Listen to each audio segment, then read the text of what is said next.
You know the story of Snow White, right? The princess, the evil queen, the poisoned apple, and of course, the 7 dwarves. It's a classic, a story so many of us grew up with. But like any truly great story, there are always deeper layers, things hiding just beneath the surface. So today, let's peel them back and see what this fairy tale is really telling us. For most of us, when we think Snow White, this is the image that pops into our heads. That 1937 Disney masterpiece basically defined the story for the whole world. It's got the songs, the bright colors, it's completely iconic. But here's the thing we gotta remember. This version, as much as we love it, is just one interpretation of a much, much older story. And that's the big question, isn't it? If we look past the singing and the happily ever after, what messages are actually baked into this story? What is the way it shows its characters, especially the 7 dwarves, tell us about our own history, our own values? To figure that out, we're gonna need a new way of looking at it, kind of like putting on a new pair of glasses. This isn't just about passively watching a movie. It's about actively reading the world that the movie both creates and, reflects back at us. This idea comes from the brilliant educational theorist Paulo Freire. And what he's saying here is pretty profound. He argues that our understanding of society, our own life experiences, all our biases, that's our reading of the world. And that always comes first. It shapes how we see everything, including any story or any film we watch. So, using that core idea, we can break down our analysis into 3 pretty simple steps. First, we'll do what's called a precedent reading. Basically, what's the history before the story?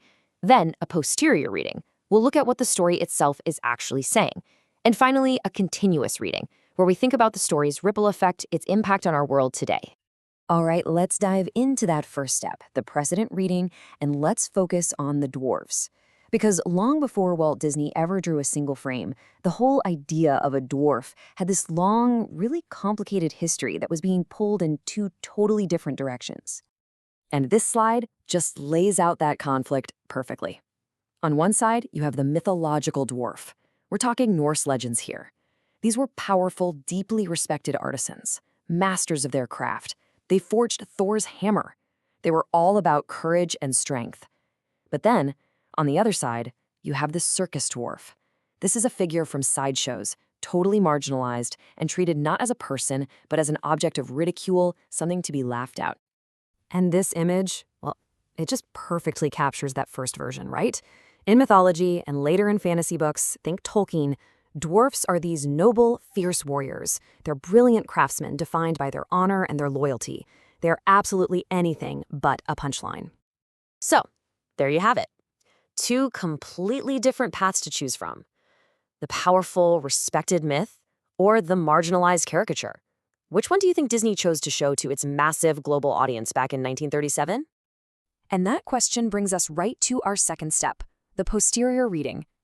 Let's take a really close look at what Disney's Snow White actually does with these characters. To really get Disney's choice, we have to understand this one key term, Disneyfication. You've probably heard it. It's this process of taking something that's complex, maybe even dark or disturbing, like the original Grimm's fairy tales were, and then sanding down all the rough edges. It's about turning it into safe, simple, and most importantly, profitable entertainment. So what happened was, Disney didn't just lean toward the circus archetype. They went all in. The movie completely erases that noble, mythological history. Instead, the dwarves are just comic relief. I mean, think about their names. Dopey, Sneezy, Grumpy. Those aren't really names, they're labels, just like in a circus based on one single silly quirk. And that just reinforces the harmful stereotype that people with dwarfism are figures of fun. And this isn't just ancient history. This legacy is still playing out. After a lot of public criticism about using these same stereotypes in the upcoming live-action movie, Disney's solution wasn't to, rethink the characters.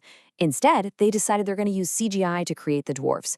So the caricatures get to stay, they're just going to be digital now, which neatly sidesteps the controversy of actually casting actors in those roles. So, what are the real-world effects of this? What's the lasting impact?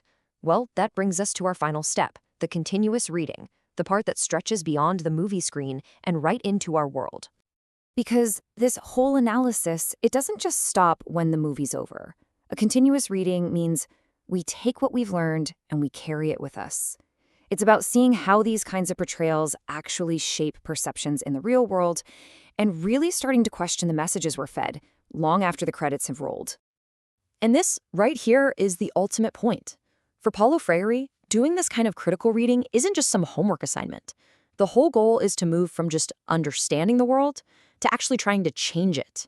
It's about using this new awareness to challenge stereotypes and, work towards making things a little bit better. Which leaves us with this one final, pretty powerful question to think about. In Disney's version of this world, why has the role of the dwarf become so tangled up in caricature that, in the end, no actual person can even play it? It's a question that really forces us to think about representation, about respect, and about the kinds of stories we choose to tell ourselves.